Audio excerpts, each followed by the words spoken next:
বন্ধুরা আসসালামু আলাইকুম। উরুগুয়ে ব্রাজিল ম্যাচকে সামনে রেখে কবে দল ঘোষণা করবে আর্জেন্টাইন বস লিওনেল স্কলোনি? বিস্তারিত জানুন পুরো ভিডিওতে।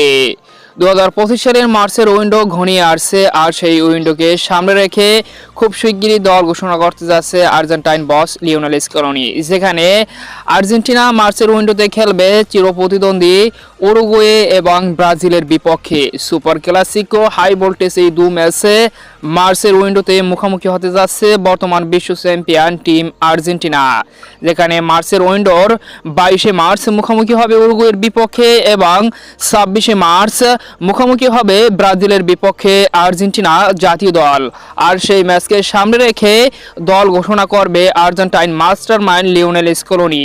ইতিমধ্যে দল নিয়ে তার চূড়ান্ত পরিকল্পনা শেষের দিকে, খুব শিগগিরই দল ঘোষণা করতে যাচ্ছে, হয়তোবা মার্চের প্রথম সপ্তাহে দল ঘোষণা করতে পারে Argentine master mind Lionel Scaloni.